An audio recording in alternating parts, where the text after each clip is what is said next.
Hello दोस्तों, good morning. चलिए आज आप लोग को सीटेट से रिलेटेड 100 प्लस की टारगेट रहेगा, 110 प्लस का क्वेश्चन जो होगा, ठीक है, बहुत ही इंपॉर्टेंट है।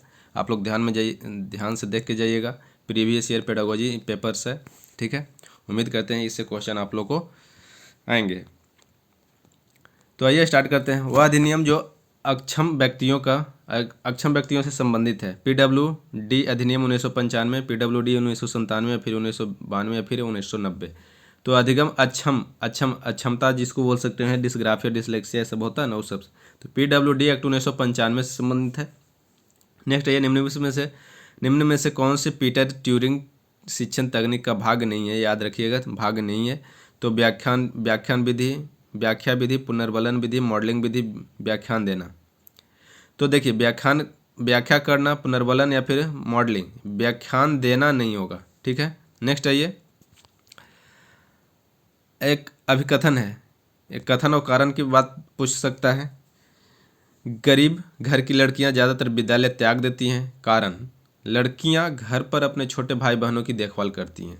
तो बात सही है, गरीब घर की जो लड़कियां होती हैं ज़्यादातर विद्यालय त्याग देती है। कारण ये है कि वो अपने छोटे भाई बहनों का देखभाल करती रहती है। तो इसका सही आंसर हो जाएगा ए और बी, दोनों सही है। कथन और कारण दोनों सही है। यदि किसी बच्चे का मानसिक आयु 12 वर्ष है, वास्तविक आयु 10 वर्ष है, तो उसकी बुद्धिलब्धि क्या हो जाएगा? बुद्धिलब्धि क्या हो जाएगा आप लोग का? तो IQ जो होता है, IQ फार्मूला क्या होता है? IQ यानी कि इंटेलिजेंस क्वेश्चन। तो इंटेलिजेंस क्वेश्चन क्या हो जाएगा, आप लोग को बताया जा चुका है ऑलरेडी, ठीक है। IQ का MA/CA इंटू 100 होता है। मेंटल एज मतलब मानसिक आयु जिसको बोल सकते हैं, और फिर वास्तविक आयु आप लोग का ये हो जाएगा 10। तो निकाल लीजिए, 12/10 इंटू में 100 कर लीजिए, तो 0 मतलब 120 आ जाएगा इसका क्या, IQ लेवल। और तो दोस्तों, पिछले वीडियो में मैंने बोला था एक होता है AQ से रिलेटेड है। AQ जो होता है EA/CA इंटू 100 होता है, ठीक है।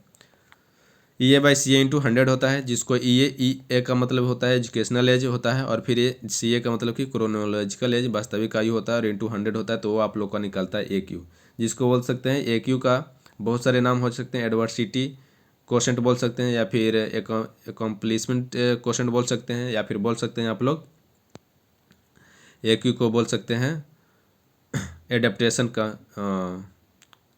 क्वोशेंट, ठीक है। एडेक्वेट क्वोशेंट, तो इस तरह से बोल सकते हैं। तो ये इसका फार्मूला ये था, EA/CA इंटू 100 था। अब आइए नेक्स्ट है, मौखिक परीक्षा का उद्देश्य क्या है? इसको में क्या हो जाएगा, 120 तो निकल गया चौथा में, ऑप्शन नंबर ए। मौखिक परीक्षा का उद्देश्य क्या है? विद्यार्थियों की कठिनाइयों की पहचान करना, भाषा के धारा प्रवाह एवं लचीले प्रयोग की जांच करना, विद्यार्थियों के भाषाई कौशल को प्रयुक्त करने की क्षमता का जांच करना, या उपरोक्त सभी। तो ये सभी हो जाता है। विद्यार्थियों की कठिनाइयों का पहचान भी करता है मौखिक परीक्षा, भाषा के धारा प्रवाह एवं लचीले की जाँच भी करता है, फिर भाषा के विद्यार्थियों में भाषाई कौशल को प्रयुक्त करने की जाँच करता है, ठीक है। तो इसका ऑप्शन नंबर डी सही हो जाएगा। कक्षा 3 के विद्यार्थियों के लिए निम्न में से कौन सा शिक्षण का सबसे अच्छा माध्यम होगा? कक्षा 3 में क्या हो जाएगा, सृजनात्मक क्रिया, ये तो बिल्कुल नहीं होगा, ये यहाँ पे लगभग गलती दी है। इसको में क्या होगा, कक्षा 3 का मतलब कि प्राइमरी लेवल के स्टूडेंट जो हो जाएगा, उसको में क्या हो जाएगा, ज़्यादातर समूह वार्तालाप करेंगे, या फिर प्रयोगशाला विधि का भी नहीं करेंगे। तो व्याख्यान विधि, ज़्यादातर सृजनात्मक क्रियाकलाप, हाँ क्रियाकलाप किया जा सकता है, ठीक है यहाँ पे। तो इस क्वेश्चन में थोड़ा डाउट है, आप लोग बताइए क्या हो सकता है। निःशक्त बालकों की, क्वेश्चन में नहीं बल्कि ऑप्शन में बोल सकते हैं। निःशक्त बालकों की शिक्षा के लिए प्रावधान किया जा सकता है क्या? समाकलन द्वारा, मुख्य धारा में डालकर, या फिर समावेशित शिक्षा द्वारा, इनमें से कोई नहीं। तो निःशक्त बालकों के लिए आप लोग का समावेशित शिक्षा जो है वो जरूरी हो जाता है। आकलन वह प्रकार है जो विद्यार्थियों के अधिगम की प्रतिपुष्टि लेने तथा विद्यार्थियों की उपलब्धि एवं निर्देशात्मक तरीकों से बेहतर बनाने एवं विद्यार्थियों को कमजोरियों को दूर करने से संबंधित कहलाता है। क्या कहलाता है? वो कहलाता है रचनात्मक अधिगम कहलाता है। नेक्स्ट आइए, संवेगी गत्यात्मक अवस्था में शिशु अपने वातावरण का अन्वेषण करते हैं। तार्किक चिंतन के द्वारा बिल्कुल नहीं करेगा, तार्किक चिंतन आप लोग का आ जाता है नेक्स्ट, मतलब कि मूर्त संक्रियात्मक अवस्था में आता है या फिर अमूर्त संक्रियात्मक अवस्था में। आप लोग कमेंट बॉक्स में कमेंट करके बताइए जिन पे आ जाएगा। हाँ, संवेगी गत्यात्मक अवस्था जो है संवेगों का गत्यात्मक क्रिया होता है, जो कि संवेदी पेशी अवस्था जिसको बोल सकते हैं। जिन पे आ जाएगा पहला जो विकास का सिद्धांत दिया गया था यही था, तो आंसर ए हो जाएगा। आप लोग को बताया जा चुका है। विकास किस अवस्था में, मतलब कि गैंगेज किसको बोला जाता है, तो गैंगेज बोल देते हैं आप लोग का बाल्यावस्था है, फिर किशोरावस्था है, प्रौढ़ावस्था है, फिर शैशवावस्था। ठीक है, तो गैंगेज बोला जाता है आप लोग का किशोरावस्था। नेक्स्ट आइए, आंधी तूफान की अवस्था को भी बोलते हैं उसको ऐसे गैंगेज, किशोरावस्था को यहाँ पे दे दिया है। नेक्स्ट आइए, यूनेस्को की 21वीं सदी के लिए शिक्षा संबंधी रिपोर्ट का शीर्षक था, क्या था, तो ये आप लोग तो डायरेक्ट याद रख सकते हैं, रखने वाली बात है। Learning the treasure with in. शिक्षा की प्रक्रिया का कौन सा उपक्रम अधिगमकर्ता को केंद्र में रखता है, ना कि शिक्षक को। तो केंद्र में मतलब कि अधिगमकर्ता के रूप में किसको, शिक्षा की प्रक्रिया में कौन सा उपागम अधिगमकर्ता को केंद्र में रखता है, ना कि शिक्षक को। तो ये आप लोग का क्रियात्मक उपागम। नेक्स्ट आइए, अधिगम प्रभावित होता है सामाजिक अंतःक्रिया में या फिर अंतर व्यक्ति संबंधी या फिर दूसरे के संप्रेषण से या फिर सभी। तो अधिगम प्रभावित सभी से होता है। ठीक है, नेक्स्ट आइए, किसने कहा कि बच्चे संसार में लैंग्वेज एक्विजिशन डिवाइस है, LAD। हाँ, याद रखिएगा ये सब चीज़ें पूछता है। LAD का फुल फॉर्म पूछ लेगा, इसका मतलब L का मतलब लैंग्वेज एक्विजिशन और ये होता है डिवाइस। तो ये बोले थे आप लोग को दिए थे नॉम चॉम्स्की के द्वारा दिया गया था कि संसार में बच्चे जो है लैंग्वेज एक्विजिशन डिवाइस के साथ में जन्म लेता है, LAD के साथ में जन्म लेता है। ठीक है, नॉम चॉम्स्की के द्वारा बोला गया था।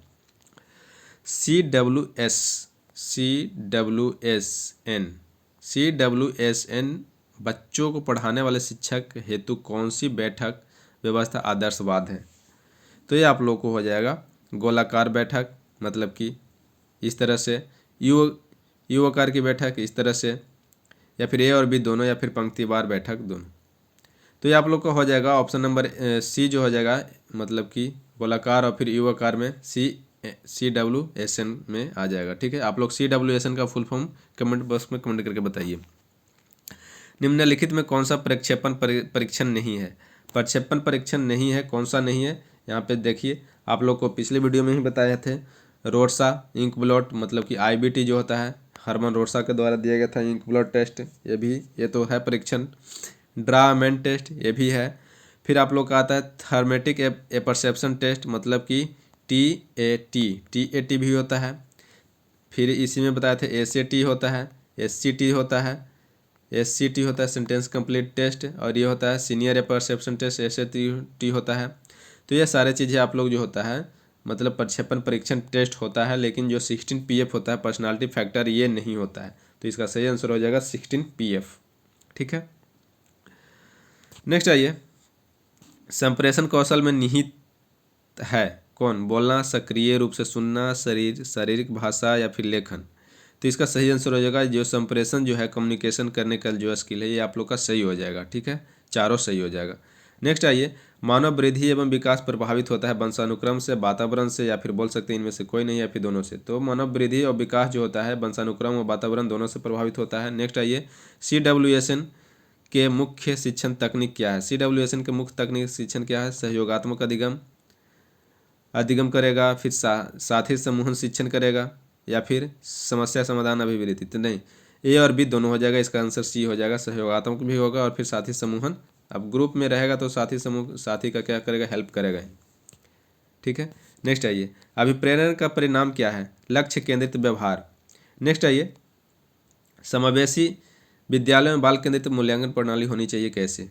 तो ये होना चाहिए लचीला भी होना चाहिए, निरंतर भी होना चाहिए, लगातार भी होना चाहिए और भागीदारी पूर्ण भी होना चाहिए, कि बच्चों को मतलब कि उसमें भागीदारी लेना चाहिए, अवसर मिलना चाहिए। ठीक है, तो ये ऑप्शन नंबर D सही हो जाएगा। स्मृति की प्रक्रिया का सही क्रम क्या हो जाएगा, कुंटान, भंडारण, या फिर ध्यान, या फिर प्रत्यारोपण।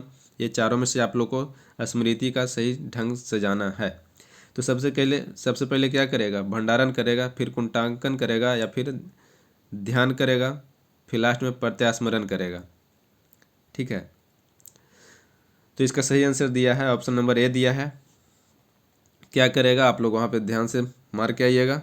ठीक है, ऐसे व्यक्ति जिनकी उच्च स्तरीय उपलब्धि होती है, जो वे जब बहुत कठिन कार्य का सामना करते हैं तो बहुत जल्द उस कार्य को क्यों छोड़ देते हैं।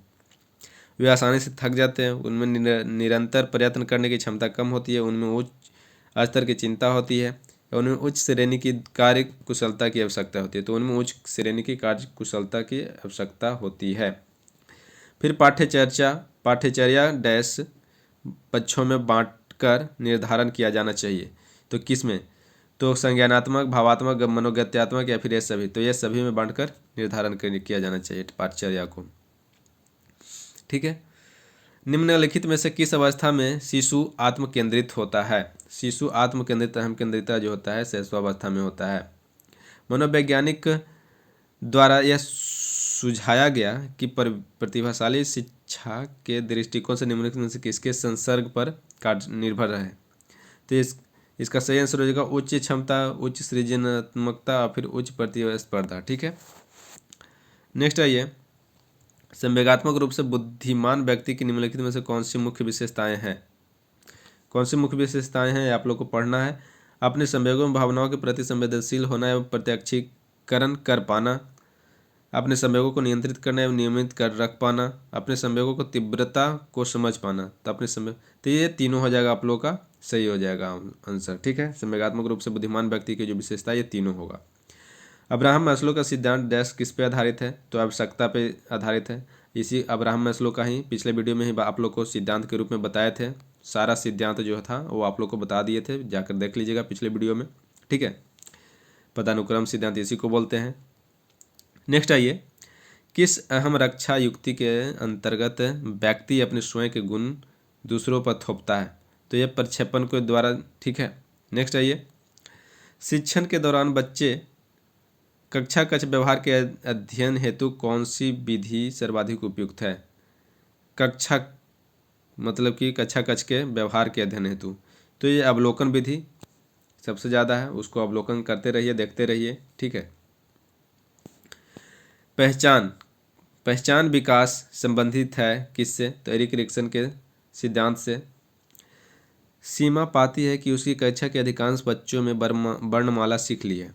केवल एक दो बच्चों को छोड़कर जो लिख नहीं सकते वह निश्चित रूप से अनुमान लगा सकती है कि वे मंदबुद्धि है या फिर अभी परिपक्व नहीं है, फिर अल्प बुद्धि है, अध्ययन में रुचि न लेने वाले हैं।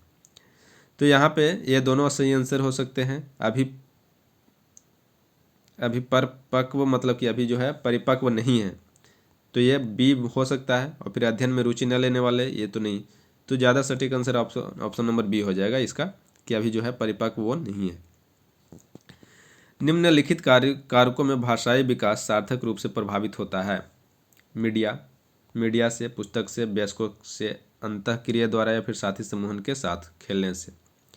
तो देखिए, भाषाई विकास का सार्थक जो प्रभावित होता है, सार्थक रूप से जो प्रभावित होता है, ज़्यादातर तो वयस्कों के अंतःक्रिया के द्वारा होता है। ऐसे बच्चों में ज़्यादातर जो होता है,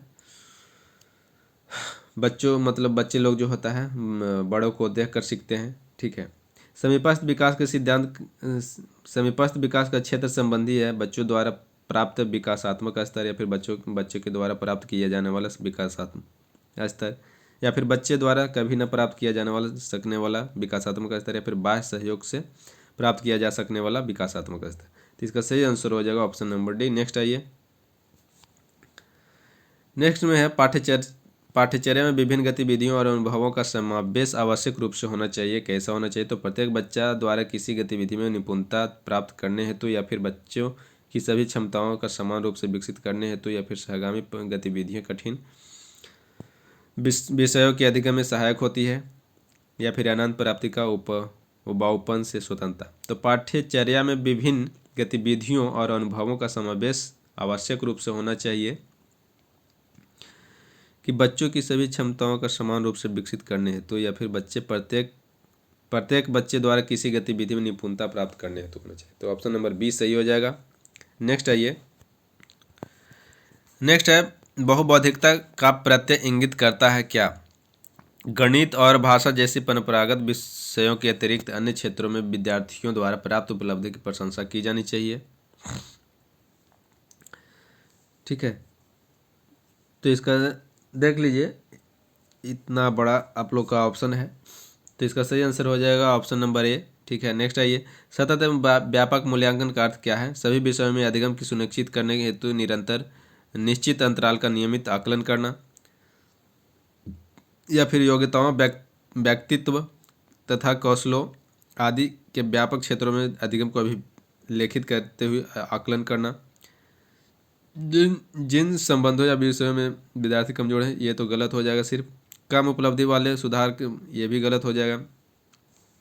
तो यहाँ पे बोल सकते हैं योग्यताओं, व्यक्तित्व, पर्सनालिटी और कौशलों आदि के व्यापक क्षेत्र में अधिगम को अभिलेखित करते हुए आकलन करना। तो इस सही आंसर हो जाएगा ऑप्शन नंबर बी। नेक्स्ट आइए, बच्चों की दूरगामी उपलब्धि में वृद्धि करने का सबसे सुनिश्चित तरीका क्या है? तो सबसे सुनिश्चित तरीका क्या है? वयस्कों के द्वारा संवेगात्मक सहयोग। बुद्धि परीक्षण विश्वसनीय प्राप्तांक देते हैं जब परीक्षण विश्वसनीय बहुत उच्च हो, वैधता उसमें होनी चाहिए, परीक्षण की वैधता उच्च होनी चाहिए, या फिर परीक्षण विभिन्न पदों पर आधारित हो, परीक्षण शाब्दिक रूप से। तो इसका सही आंसर हो जाएगा परीक्षण की वैधता उच्च हो।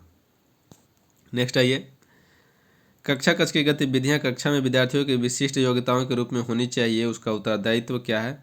कक्षा अध्यापक पर वह पाठ्यचर्या को उसी अनुसार परिवर्तित करे जैसा विद्यार्थियों के लिए उपयुक्त समझा जाए। तो इसका सही आंसर होगा ऑप्शन नंबर ए। नेक्स्ट है ये, भिन्न भिन्न पृष्ठभूमि के बच्चों के मध्य अधिगम को प्रोत्साहित करना संभव है जब विभिन्न अधिगमकर्ताओं की आवश्यकताओं को पाठ्यचर्या संबंधी अनुभवों के साथ में सम्मिलित करके, या फिर गरीब पृष्ठभूमि वाले अधिगमकर्ताओं से अपेक्षाओं को परिमार्जित करके, या उद्देश्य प्राप्ति के लिए सभी विद्यार्थियों से कठिन परिश्रम करवाकर। विद्यार्थियों से कठिन परिश्रम क्यों करवाएंगे भाई? अधिगमकर्ताओं को अभिप्रेरित करने हेतु पुरस्कार योजना द्वारा। ठीक है, तो इसका सही आंसर हो जाएगा ऑप्शन नंबर ए कि विभिन्न अधिगमकर्ताओं की आवश्यकता को पाठ्यचर्या संबंधी अनुभवों के साथ सम्मिलित करते हुए। ठीक है, नेक्स्ट आइए, विभिन्न आकलन प्रणालियों का प्रयोग अध्यापक के लिए सहायक है। क्या सहायक है? तो इसका सही आंसर हो जाएगा विभिन्न पृष्ठभूमि के अधिगमकर्ताओं की विशिष्ट कमजोरियों की पहचान करने में। नेक्स्ट आइए, सही कथन का पहचान करें, पढ़ें और सही कथन का क्या करना है? पहचान करना है कि अध्यापक को दिव्यांग विद्यार्थियों के साथ सहानुभूति रखनी चाहिए, किंतु योग्यताओं और उनके स्तर के अनुरूप विशिष्ट अधिगम अपेक्षाओं को दृढ़तापूर्ण संचारित करना चाहिए। तो ऑप्शन नंबर बी सही हो जाएगा। नेक्स्ट आइए, आप लोग पढ़ लीजिएगा, कक्षा में प्रतिभाग न करने वाले विद्यार्थियों को अभिप्रेरित करने के लिए शिक्षक को नेत्र संपर्क करना चाहिए, फिर प्रश्न पूछना चाहिए, सामने की पंक्ति में बैठाना चाहिए, या फिर कक्षा में बोलने के लिए कहना चाहिए। तो देखिए, प्रतिभाग मतलब कि कक्षा में वो बच्चा जो है एक्टिव नहीं है, मतलब कि, तो उसको इससे क्या करना चाहिए? प्रश्न पूछने चाहिए। ठीक है, ताकि वो एक्टिव हो सके और फिर पढ़ाई में मन लगा सके। नेक्स्ट है ये, विद्यार्थियों में निम्न उपलब्धि का सबसे प्रमुख कारण क्या है? तो असुरक्षा और चिंता। विद्यार्थियों में जो है सबसे जो प्रमुख कारण है उपलब्धि का, ये असुरक्षा और चिंता। नेक्स्ट आइए, बच्चे सबसे अधिक सीखते हैं जब वे ज्ञानी शिक्षक को सुनने में सक्षम हो। यहाँ पे समक्ष दे दिया, सक्षम होनी चाहिए। स्वयं पढ़ने और लिखने के प्रयास करते हो, अपने साथियों और सहपाठियों के द्वारा पढ़ाए जाते हो, किसी वयस्क द्वारा समर्थित छोटे समूह में सीखते हो। ठीक है, तो किसी वयस्क द्वारा समर्थित छोटे समूह में सीखते हैं तो बच्चे सबसे अधिक सीखते हैं। ऐसे इसका आंसर तो होना चाहिए सी, लेकिन यहाँ पे दे दिया है किसी वयस्क द्वारा समर्थित छोटे समूह में सीखते हैं। ये भी हो सकता है, वयस्कों द्वारा जो होता है वो छोटे समूह होता है, उसको में ग्रुप में होता है, वो बच्चा सीख सकता है ज़्यादा। विद्यालय बच्चों में निम्न अभिप्रेरण इसके कारण होती है। किसके कारण होती है? अध्यापकों की निम्न संप्रेषण क्षमता इसके कारण होती है। ऑप्शन नंबर ए सही है। सभी अधिगमकर्ताओं के लिए विद्यालय अनुभव सबसे प्रमुख पक्ष है। किसका? कक्षा की गतिविधियों का आनंद लेना और फिर साथ ही अधिगम करना, या फिर विभिन्न अकादमिक विषयों के उच्च प्राप्तांक पाना। उच्च प्राप्तांक क्यों पाएगा? उत्तरदायित्वपूर्ण जीवन यापन या फिर अपनी देखभाल करना, समाज में दूसरों के साथ अनुशासित रहना सीख जाना। तो सभी का अधिगमकर्ता के लिए विद्यालयीय अनुभव का सबसे प्रमुख पक्ष क्या होगा? समाज में दूसरों के साथ अनुशासित रहना सीख लेना, ऑप्शन नंबर डी। नेक्स्ट आइए, अच्छा शिक्षण है अधिगम संसाधनों को व्यवस्थित करना और तथा विद्यार्थियों को अपनी गति से कार्य करने हेतु स्वतंत्र देना। तो ये अच्छा शिक्षण होगा। कक्षा कक्ष में विद्यार्थियों का अधिगम परिलक्षण क्या है? तो इसका हो जाएगा अभिरुचि और अभिप्रेरण। नेक्स्ट आइए, कक्षा कक्ष को सक्रिय अधिगम केंद्र बनाने के लिए अध्यापक को अपना अधिकांश समय व्यतीत करना होगा। कैसे? बच्चों द्वारा एक दूसरे के प्रति गैर आक्रामक तरीकों से संप्रेषण तथा समूह में कार्य करवाकर, अधिगम संसाधन में अधिकांश कला शिक्षण सामग्री उपलब्ध, उच्च उपलब्धि की ट्रॉफी लाने के लिए नहीं, अधिगम सावधानी पूर्वक गृह कार्य नहीं। तो इसका सही आंसर हो जाएगा सबसे सही आज ऑप्शन नंबर ए। बच्चों द्वारा आलोचनात्मक चिंतन न सीखने का कारण क्या है? कक्षा कक्षों का उच्च रूप से अनमन होना या फिर उत्तरों का मूल्यांकन भी उसी प्रकार होना चाहिए। तो ऑप्शन नंबर ए सही होगा। नीचे लिखी समस्याओं में से किसका अध्ययन व्यक्ति अध्ययन पद्धति द्वारा कर सकते हैं? तो ये आप लोग कर सकते हैं। एक छात्र रोज कक्षा में सो जाता है, ये इसके द्वारा। व्यक्तित्व सीखने योग्य व्यवहारों का आदर्श संग्रह है, यह किसका कथन है? तो यह कथन है स्किनर के द्वारा। स्किनर किस पे प्रयोग किया था? तो चूहा पे किया था। इसका सिद्धांत का नाम क्या है? आप लोग कमेंट बॉक्स में कमेंट करके बताइए। छात्रों के भाषागत विकास में सबसे अधिक प्रभाव डालने वाला भाज्य है सामाजिक परिस्थितियां, यह किसका कथन है? तो ये वाइगोत्स्की का कथन है कि भाषा जो है क्या करेगा? अधिक प्रभाव डालेगा। ठीक है, ये कहते हैं वाइगोत्स्की के द्वारा कहा गया है। जीन पियाजे का चार्ट हो आप लोग का पता ही है, संज्ञानात्मक विकास का ब्रूनर का। चोमास्की का क्या है?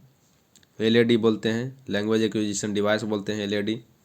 तो दोस्तों अभी तक लाइक नहीं किए हैं, सब्सक्राइब नहीं किए हैं तो लाइक और सब्सक्राइब कर लीजिए। ठीक है, नेक्स्ट है ये पेशीय संबंधी विकास के लिए सबसे उचित कार्यकलाप कौन सा होगा? चिकनी मिट्टी के नमूने बनाना, झूला झूलना या फिर बॉल फेंकना या फिर रेत पर चित्र खींचना।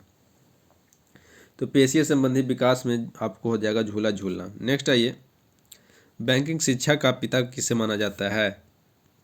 बैंकिंग शिक्षा का पिता किसे माना जाता है? तो फ्रेयरे के माना जाता है। ठीक है, उदाहरण द्वारा सामान्यीकरण तक पहुंचना, यह विधि कैसा है? तो ये आप लोग का विधि हो जाएगा, आप लोग का आगमन विधि हो जाएगा। ठीक है, क्या हो जाएगा? आगमन विधि हो जाएगा। निगमन विधि क्या होता है? आगमन विधि में क्या क्या हो जाएगा? आप लोग का विशिष्ट सामान्य हो जाएगा, फिर या फिर बोल सकते हैं उदाहरण द्वारा सामान्य तक पहुंचना, सामान्यीकरण तक पहुंचना, या फिर मूर्त से अमूर्त की ओर जाएगा। तो यह सब शिक्षण विधि में क्या हो जाएगा? विशेष तथ्यों तथा घटनाओं के निरीक्षण तथा विश्लेषण द्वारा सामान्य नियमों व सिद्धांतों का निर्माण किया जाता है। यह आप लोग का आगमन विधि में होता है। निगमन विधि की बात करेंगे तो निगमन विधि में क्या होता है कि इसमें छात्र स्वयं क्या होता है नहीं बनते हैं, स्वयं मतलब नियम नहीं बनाते हैं, उन्हें पहले से बने नियम, ठीक है, प्रयोग उदाहरण आदि से अवगत करा दिया जाता है और कुछ प्रश्नों को हल करके दिखा दिया जाता है। यह विधि नियम से उदाहरण की ओर बोल सकते हैं। क्या होता है? नियम से अगर उदाहरण की ओर जा रहा है, नियम से उदाहरण की ओर, या फिर बोल सकते हैं कि सामान्य से विशिष्ट की ओर। यहाँ तो आगमन में था विशिष्ट से सामान्य की ओर जा रहा है, लेकिन निगमन में क्या हो जाएगा कि सामान्य से विशिष्ट की ओर जाएगा, जनरल टू स्पेसिफिक जाएगा, सूक्ष्म से स्थूल की ओर जाएगा। ठीक है, या फिर प्रमाण से अप्रत्यक्ष की ओर जाएगा। ठीक है, तो ये आप लोग को हो जाएगा निगमन विधि, ये ध्यान में रखिएगा। नेक्स्ट आइए, मूल रूप से अध्यापक के व्यावसायिक चरित्र का उल्लेख है व्यावसायिक नीति शास्त्र। इसका सही आंसर हो जाएगा एक आदर्श अध्यापक को एकाग्रचित्त होना चाहिए शिक्षण विधि पर, या फिर सिखाने पर वाले विषय पर, या फिर छात्र और उनके व्यवहार पर, या फिर उपरोक्त सभी पर। तो इसका सही आंसर, सटीक आंसर हो जाएगा कि सभी पर होना चाहिए, कि शिक्षण विधि भी करवा रहा है तो वो एकाग्रचित्त तो होकर करवा सिखाने वाले मतलब कि जो भी विषय वो पढ़ा रहे हैं उस पर भी, और छात्र कैसे व्यवहार कर रहा है उनके साथ में, इसको भी कह सकते हैं। ठीक है, नेक्स्ट है ये बुद्धि का एकल घटक या फिर एकल अवयव सिद्धांत किसका द्वारा दिया गया है, तो एल्फ्रेड बिन्ने के द्वारा दिया गया है। बहिर्मुखी प्रवृत्ति के व्यक्ति होते हैं कैसा, तो बहिर्मुखी कैसा होते हैं, तो आप लोग को सामाजिक एवं मित्रतापूर्ण व्यवहार करते हैं। बहिर्मुखी और अंतर्मुखी को क्या होता है, तो देखिए बहिर्मुखी जो होते हैं कि मतलब कि दूसरों से घुल मिल जाते हैं, जल्दी से समाज में घुल मिल जाते हैं, जिस तरह से बोल सकते हैं आप लोग ये नेता वगैरह जो होता है, ये सब चीज़ें जो होता है आप लोगों को जल्दी से घुल मिल जाता है। ठीक है, सामाजिक रूप से। अंतर्मुखी क्या होता है कि जो मतलब कि व्यक्ति खुद में मगन रहता है, जिस तरह से मतलब वैज्ञानिक या लेखक राइटर वगैरह जो होता है खुद में मगन रहता है, तो उसको वो सब अंतर्मुखी होते हैं। ये बहिर्मुखी व्यक्तित्व वाले होते हैं। सामाजिक पैमाने की विधि के अनुसार इसमें सुपरस्टार अति मानव वह होता है जिसे ज़्यादातर लोगों द्वारा चयन किया जाता है, जिसका विविध जोड़ों द्वारा चयन किया जाता है, फिर दोनों या फिर कुछ भी। तो इसका क्या हो जाएगा, आंसर क्या हो जाएगा, ज़्यादातर लोगों द्वारा चयन किया जाता है, इससे सही आंसर हो जाएगा ए। नेक्स्ट आइए, व्यक्तित्व के मूल्यांकन हेतु प्रयुक्त शब्द साहचर्य परीक्षण विधि का प्रयोग जुंग द्वारा किस वर्ष में किया गया, तो 1910 में किया गया था। लंबाई, भार, त्वचा का रंग, पैर, आँखों एवं बालों के रंग में विविधता का तथा विचलन को कहते हैं, क्या कहते हैं, तो भौतिक अंतरण बोलेंगे। नेक्स्ट आइए, इनमें किसके घटक के प्रभाव से शैक्षिक पिछड़ापन नहीं उत्पन्न होगा, तो परिवार की खराब सामाजिक आर्थिक स्थिति, या फिर स्कूल विद्यालय में शोचनीय शैक्षिक माहौल, या फिर परिवार का पैसा, या फिर परिवार का शोचनीय। तो इसका जो हो जाएगा घटित पिछड़ापन नहीं होगा, बल्कि ये परिवार का पैसा जो हो जाएगा, ये आंसर सही हो जाएगा। नेक्स्ट आइए, समान आयु वर्ग से संबंध एवं अन्य सहपाठियों से जब किसी छात्र की तुलना की जाती है तो उसमें एक स्पष्ट शैक्षिक कमी दृष्टिगोचर होती है, उसको बोलते हैं पिछड़ा बालक। ठीक है, पिछड़े बालक या फिर प्रतिभाशाली बालक, और फिर आप लोग को समस्यात्मक बालक सब वीडियो में डाला जा चुका है, जाकर देख सकते हैं वीडियो में।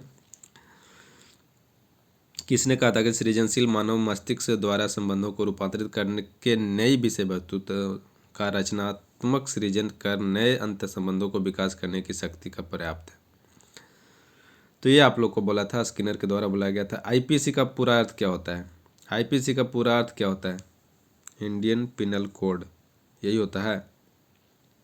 कमेंट करके बताइए। तो इसका सही आंसर हो जाएगा भारतीय दंड संहिता।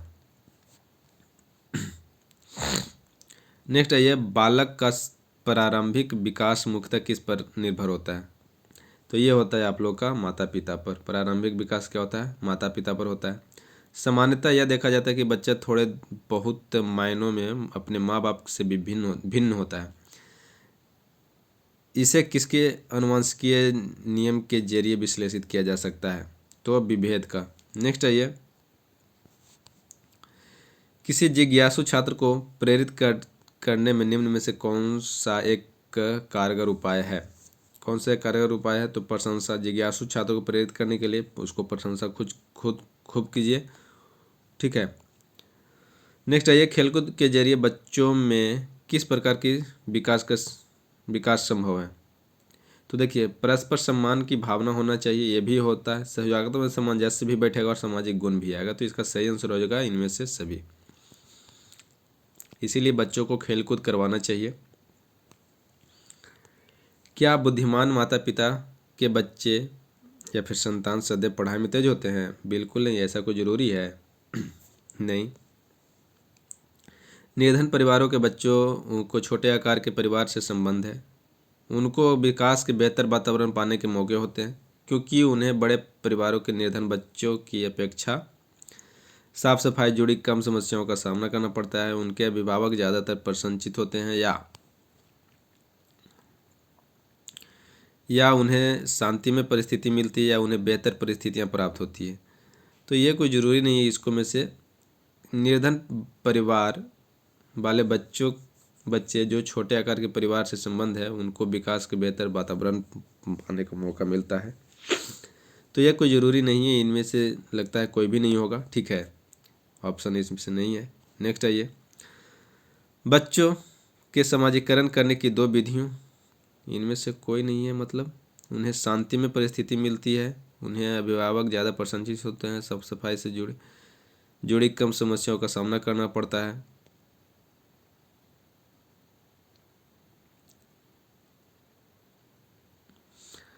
तो इनमें से उन्हें परिवार के निर्धन बच्चों की अपेक्षा, निर्धन परिवारों के बच्चे छोटे आकार के परिवार से संबंध है, उनको विकास के बेहतर वातावरण। ये क्वेश्चन में थोड़ा सा डाउट लग रहा है। बच्चों के समाजीकरण करने की दो विधियों में एक स्नेहपरक सजा एवं द्वितीय मनोवैज्ञानिक सजा मिलती है, या फिर उद्देश्यपरक सजा मिलती है, या फिर मानसिक सजा, या फिर अस्थायी सजा। तो बच्चों के समाजीकरण में दो विधियां जो होता है, एक स्नेहपरक होता है और द्वितीय मनोवैज्ञानिक सजा मिलता है। तो ऑप्शन नंबर क्या, स्नेहपरक, और दूसरा जो होता है उद्देश्यपरक सजा मिलती है। नेक्स्ट है ये बी नंबर सही हो जाएगा। जीवन में शुरुआती अवधि के दौरान यदि किसी भाषा को सीख लिया जाता है तो वह हर बच्चा एक मूल पैतृक भाषा या फिर भाषक निवासी की भांति व्यवहार प्राप्त कर सकता है। नेक्स्ट आइए, 2 से 3 वर्ष की आयु के मध्य की भाषा की विकास दर जो होता है कितना % लगभग बढ़ जाता है। तो ये आप लोग का हो जाएगा 2 से 10% तक। नेक्स्ट आइए, मानवों नहीं, यहाँ पे गलती दे दिया है, लगभग 20 से 50। 2 से 3 वर्ष की आयु के मध्य एक बच्चे की भाषाई विकास दर जो है कितना बढ़ जाता है। तो 2 से 3 वर्ष तक में जो आता है आप लोग का लगभग कितना हो जाता है, विकास दर 2 से 10% तक होता है। बच्चों या फिर मनुष्यों में विकास की सबसे तीव्र गति कब होती है। तो ये होता है आप लोग का मानव या मनुष्यों में विकास की सबसे तीव्र गति 2 समय में आता है। एक आता है शैशव काल में, एक आता है आप लोग का किशोरावस्था में। ठीक है, तो यहाँ पे किशोरावस्था दिया है, कहीं कहीं दे देगा आपका शैशव काल में दे देगा। ठीक है, दोनों हो सकता है। सिफेलोकॉडल प्रवृत्ति के सिद्धांत के अनुसार शारीरिक विकास होता है, याद रखिएगा, सिफेलोकॉडल और फिर एक प्रॉक्सिमोडिस्टल होता है। तो सिर से पाँव की ओर हो जाएगा सिफेलोकॉडल जिसको बोलते हैं, सिर से पाँव की ओर होता है शारीरिक विकास। एक होता है प्रॉक्सिमोडिस्टल, क्या होता है, प्रॉक्सिमोडिस्टल होता है। ठीक है, प्रॉक्सिमोडिस्टल याद रखिएगा, पैर से मतलब कि सिर की ओर होता है। ठीक है, तो ये याद रखिएगा। प्रॉक्सिमोडिस्टल क्या होता है, पैर से सिर की ओर, मतलब कि केंद्र से आप लोग का चारों तरफ की ओर जाएगा। ठीक है, प्रॉक्सिमोडिस्टल में। सिफेलोकॉडल में सिर से आएगा, पहले सिर का विकास होगा, फिर आप लोग का बाद में पाँव तक, मतलब हाथ पैर फिर ये सब चीज़ें आएगा। लेकिन प्रॉक्सिमोडिस्टल में क्या होता है, पहले अंतर क्रिया जैसे बॉडी की पार्ट होगा, तब फिर जाके हाथ पर या फिर उंगलियों के फिर विकास होगा। नेक्स्ट आइए, सिफेलोकॉडल को ही बोलते हैं आप लोग को क्या, सिफेलोकॉडल को क्या बोलते हैं, समीपस्थ दूरस्थ, सॉरी, सिफेलोकॉडल को बोला जाता है आप लोग का शिरोध पदोन्मुखी। क्या, शिरोध पदोन्मुखी। और प्रॉक्सिमोडिस्टल को क्या होता है, विकास शरीर के मध्य भाग से बाहरी भाग की ओर होता है, जिसको समीपस्थ दूरस्थ बोल सकते हैं हिंदी में देगा तो ये याद रख सकते हैं। गर्भधारण से शिशु के जन्म की अवधि को कहते हैं, क्या कहते हैं आप लोग का, गर्भधारण से शिशु के जन्म की अवधि को, तो ये होता है प्रसव पूर्व काल।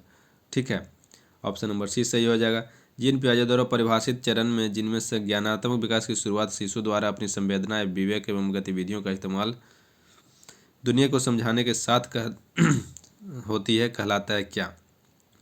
तो संवेदीय मीटर अवस्था है, संवेदी पेशीय अवस्था बोल सकते हैं उसको, क्या, संवेदी पेशीय अवस्था या फिर सेंसरी मोटर स्टेज बोला जाता है। नेक्स्ट आइए, रोर्सच स्याही धब्बा परीक्षण जो व्यक्तित्व का मूल्यांकन करने के लिए इस्तेमाल किया जाता है का विकास किसके द्वारा किया गया? तो हरमन रोर्सा के द्वारा किया गया। क्या है? हरमन रोर्सा के द्वारा। ठीक है। आईबीटी इंक ब्लड टेस्ट होता है, आईबीटी होता है।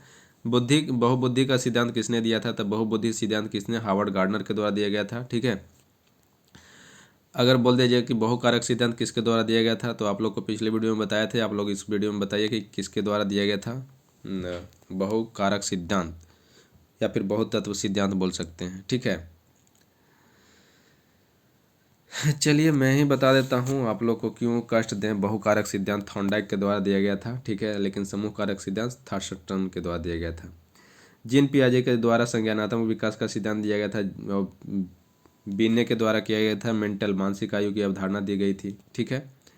नेक्स्ट आइए आप लोग का, अपने आसपास के वातावरण माहौल के साथ में सामंजस्य बैठाने की क्षमता की बुद्धिमत्ता का साथ में संबंध जोड़ने वाला मनोवैज्ञानिक कौन था? तो ये आप लोग का जीन पियाजे था। ठीक है। थॉर्नडाइक का जो था प्रयास एवं त्रुटि के सिद्धांत, इसको बोल सकते हैं प्रयास एवं भूल के सिद्धांत बोल सकते हैं। तो थॉर्नडाइक का सिद्धांत इनमें से किस वर्ग के तहत सूचीबद्ध किया जाता है? तो ये आप लोग का व्यवहारिकता का हो जाएगा। ठीक है। मनोविश्लेषण सिद्धांत जो आता है आप लोग का सिगमंड फ्रायड का होता है, याद रखिएगा सिगमंड फ्रायड का। ध्वनि की गति के अनुक्रम एवं उसकी संरचना को विनियमित करने के नियमों को संदर्भित भाषा का घटक अवयव कहलाता है। क्या कहलाता है? ध्वनि उच्चारण विज्ञान। नेक्स्ट आइए, इनमें से कौन सी ग्रंथि पीयूष ग्रंथि को नियंत्रित करती है? इस प्रकार शरीर की सामान्य एवं अनुपातिक विकास को प्रभावित करती है। क्या? तो यौन ग्रंथि, थायराइड ग्रंथि या मूत्र ग्रंथि या इनमें से कोई नहीं। तो पीयूष ग्रंथि है, किसको नियंत्रित करती है? आप लोग कमेंट बॉक्स में कमेंट करके बताइए। ठीक है। इनमें से कौन सी प्रकृति भावात्मक विकास से संबंधित नहीं है? भावनाओं की उत्पत्ति शारीरिक परिवर्तन के रूप के साथ शुरू होती है। भावनाओं का प्रस्फुटन जन्म के साथ होने लगता है, या फिर शुरुआत बाह्य काल के दौरान भावनाओं को प्रचंड रूप नजर आता है, या फिर भावनाएं शारीरिक विकास से असंबद्ध होती है। तो इसका सही आंसर हो जाएगा ऑप्शन नंबर बी, भावनाएं का प्रस्फुटन जन्म के साथ होने लगता है। एक शिशु का सामाजिक विकास निर्भर करता है किस पे? सामाजिक विकास निर्भर करता है उनकी अन्य लोगों के साथ में अंतःक्रिया करके। बिल्कुल सही है। शिशु को मिलने वाले प्यार, इसको ये भी सही है। उसके द्वारा दूसरों का ध्यान एवं अपनी ओर आकर्षित करने की क्षमता, ये भी सही। तो इस उपरोक्त सभी पर होना चाहिए। नेक्स्ट आइए, व्यक्तित्व स्थायी समायोजन है किसका? पर्यावरण के साथ में, जीवन के साथ में, प्रकृति के साथ में, या फिर इन सभी के साथ में? इन सभी के साथ में है। दूसरे वर्ष के अंत तक शिशु शब्द भंडार हो जाता है। तो शिशु शब्द भंडार आप लोग को पिछले वीडियो में बताया था कि 2 वर्ष के अंत तक क्या होता है, 272 लगभग मतलब कि शब्द भंडार आ जाते हैं, लेकिन इसको में से है ही नहीं, तो आप लोग को सबसे बड़ा वाला मार के चलना है। ठीक है। नेक्स्ट आइए, संवेगों की उत्पत्ति होती है। संवेगों की उत्पत्ति होती है मूल प्रवृत्ति, गत्यात्मक क्रियाएं, फिर पोषण क्रियाएं। तो संवेग जो है मूल प्रवृत्ति से उत्पत्ति होती है। ठीक है। 14 मूल प्रवृत्ति किसके द्वारा दिया गया? तो मैकडूगल के द्वारा दिए गए। ये सब याद रखिएगा, मैकडूगल के द्वारा। मूल प्रवृत्ति के सिद्धांत के जनक किसको माना जाता है? तो मैकडूगल को माना जाता है। इन्होंने 14 मूल प्रवृत्तियां दिया था, तो संवेग भी हो जाएगा आपको 14। नेक्स्ट आइए, शर्म तथा गर्व जैसी भावनाओं का विकास किस अवस्था में आ जाता है? तो याद रहता है आप लोग का बाल्यावस्था में आ जाता है। नेक्स्ट आइए, मैकडूगल के अनुसार मूल प्रवृत्ति जिज्ञासा का संबंध संवेग कौन सा है? मूल प्रवृत्ति के अनुसार जिज्ञासा का संबंध कौन सा है? तो ये आप लोग को हो जाएगा आश्चर्य से। ठीक है। आप लोग को वीडियो में बताया जा चुका है, आप लोग जाकर देख सकते हैं प्लेलिस्ट में जाकर। कोई भी वीडियो कह रहे हैं कि मैकडूगल के जो मूल प्रवृत्ति सिद्धांत है, इसके द्वारा मूल प्रवृत्ति का जो वीडियो रहेगा उसमें देख सकते हैं जाकर, संवेग और उसके साथ में उसका मूल प्रवृत्ति। ठीक है। तो जिज्ञासा जो है आश्चर्य से है। ठीक। सीखने के नियम प्रतिपादक किसके द्वारा किसको माना जाता है? तो थॉर्नडाइक का जो है सीखने का सिद्धांत माना जाता है। सिगमंड फ्रायड के द्वारा मनोलैंगिक या फिर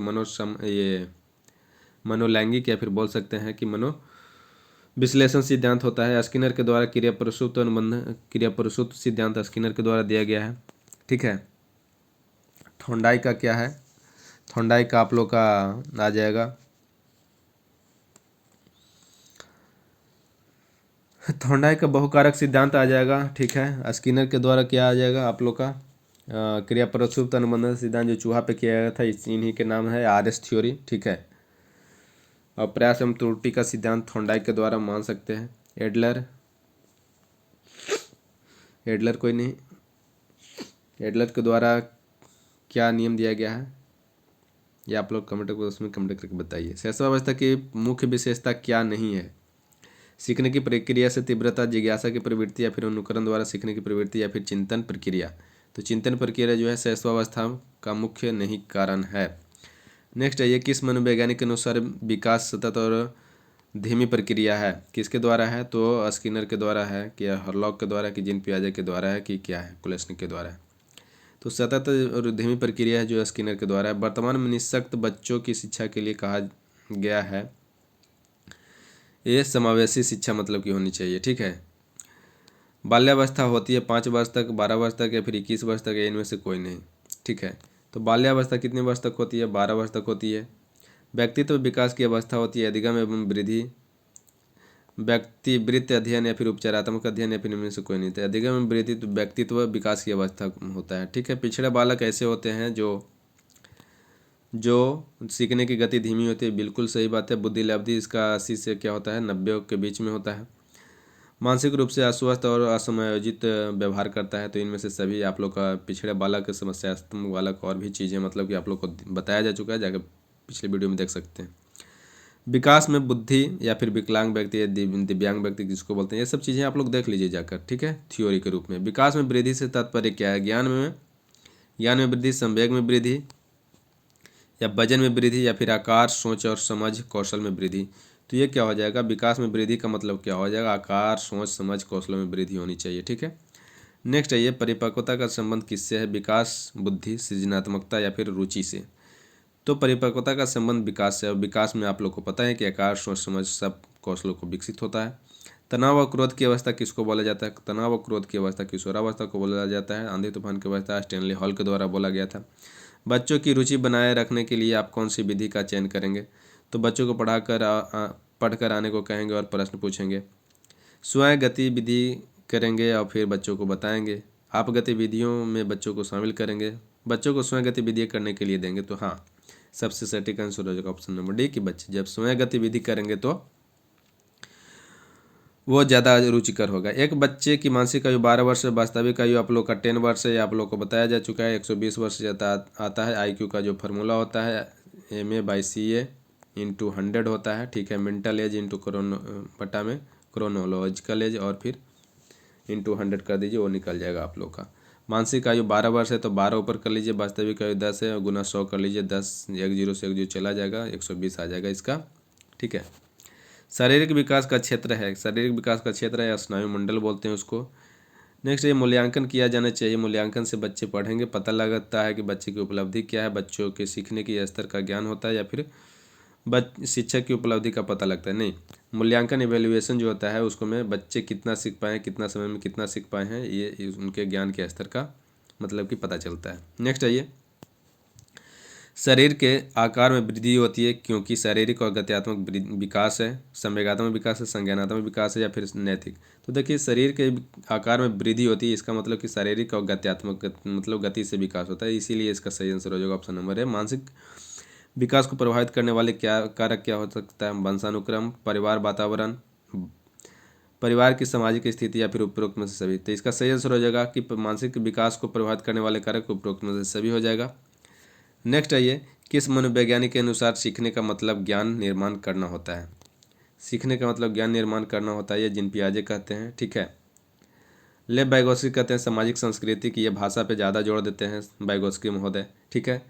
जीन पियाजे क्या करते हैं ये सीखने का मतलब ज्ञान निर्माण करते हैं। स्किनर का जो है क्रिया प्रसुप्त सिद्धांत और थॉर्नडाइक का जो है प्रयास एवं त्रुटि या फिर भूल एवं प्रयास एवं प्रयत्न का बोलते हैं ना सिद्धांत होता है, जो कि बिल्ली पे किया गया था। इनके थ्योरी का नाम क्या था?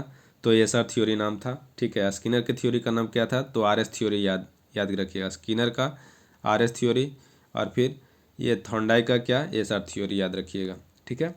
नेक्स्ट आइए जीन पियाजे के संज्ञानात्मक विकास के अनुसार संवेदी क्रियात्मक अवस्था, संवेदी पेशीय अवस्था आप लोग को बताते आए हैं कि क्या जन्म से 2 वर्ष तक, जन्म से 2 वर्ष तक, ठीक है।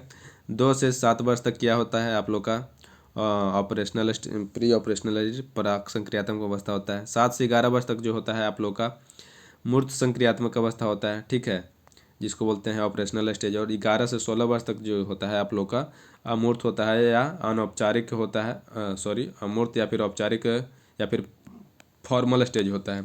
नेक्स्ट आइए, आरटी एक्ट 2009 के अनुसार प्राथमिक विद्यालयों में शिक्षकों को प्रति सप्ताह कुल कितने घंटे की योजना बनाकर कार्य करनी चाहिए? तो 45 घंटे का होता है आंसर। आप लोग को आरटी 2009 बताया जा चुका है, जाके वीडियो में देख सकते हैं। नेक्स्ट आइए, शिक्षक अधिकार अधिनियम 2009 लागू नहीं होता है निःशक्त बच्चे पे, 6 से 14 वर्ष की आयु के बच्चे पर, या फिर 14 से 18 वर्ष के बच्चे पर, या फिर बच्चों की नियमित उपस्थिति। तो देखिए लागू नहीं होता है आप लोग का 6 से 14 वर्ष तक के बच्चों का होता है, लेकिन यहाँ से 14 से 18 वर्ष के बच्चों तक का नहीं होता है। यदि आपकी कक्षा का बच्चा सी को डी तथा डी को सी लिखे और पढ़े तो उसे कौन सी रोग से पीड़ित कहेंगे? मलेरिया, फाइलेरिया या फिर टाइफाइड? तो ये सब रोग नहीं होता, डिसलेक्सिया होता है। डिस्ग्राफिया जो होता है लिखने से संबंधित होता है और ये आप लोग को पढ़ने से संबंधित होता है, सी और डी। डिसलेक्सिया पढ़ने से संबंधित, डिस्ग्राफिया जो होता है आप लोग का लिखने से संबंधित, ठीक है। डिस्फेजिया जो होता है आप लोग का भाषा से संबंधित होता है, और आप लोग का, ठीक है, आप लोग और अगर ज़्यादा जानना चाहते हैं तो आप लोग वीडियो में जाकर देख सकते हैं। ये अधिगम क्षमता वाली बात जो होती है आप लोग को बताया जा चुका है, ठीक है। डिस्कैलकुलिया जो होता है कैलकुलेशन से, गणना से संबंधित होता है, विकार। नेक्स्ट आइए, अधिगम व्यवहारिक सिद्धांत निम्न है। संबंध प्रतिक्रिया सिद्धांत, स्किनर क्रिया प्रसुप सिद्धांत या प्रबलन का सिद्धांत, उपरोक्त का भी। तो अधिगम का जो व्यवहारिक सिद्धांत है ये आप लोग को सभी आ जाएगा। क्या आ जाएगा? आप लोग को सभी आ जाएगा। तो क्या आ जाएगा? इनमें से सभी आ जाएगा, ठीक है। 27 नंबर जो था ये आप लोग का इनमें से सभी आ जाएगा। नेक्स्ट आइए, आप लोग का इनमें से कौन से पाठ्यचर्या एनसीएफ 2005 मार्गदर्शी संबंध सिद्धांत नहीं है? तो स्कूल को ज्ञान से बाहरी, ये तो था आप लोग का पाठ्यचर्या एनसीएफ 2005 जो आप लोग को बताया जा चुका है, वीडियो में जाकर देख सकते हैं। पढ़ाई को रटन प्रणाली से मुक्त करना, ये भी सही बात है। अंग्रेजी भाषा में शिक्षा देना, बच्चों का चहुमुखी विकास के अवसर प्रदान करना। तो इनमें से बोल दिया कि कौन नहीं है। आप लोग एग्जाम में ध्यान से देखिएगा कि कौन नहीं है, ठीक है, इस पर ध्यान दीजिएगा। तो ये जो सी नंबर जो है अंग्रेजी भाषा पे शिक्षा, इस पे ये नहीं था, ठीक है, बाकी सब था। नेक्स्ट है, ये सीखने की प्रोजेक्ट विधि किस अवस्था के लिए उपयोगी है? तो बाल्यावस्था, पूर्व बाल्यावस्था, किशोरावस्था, उपरोक्त में से सभी।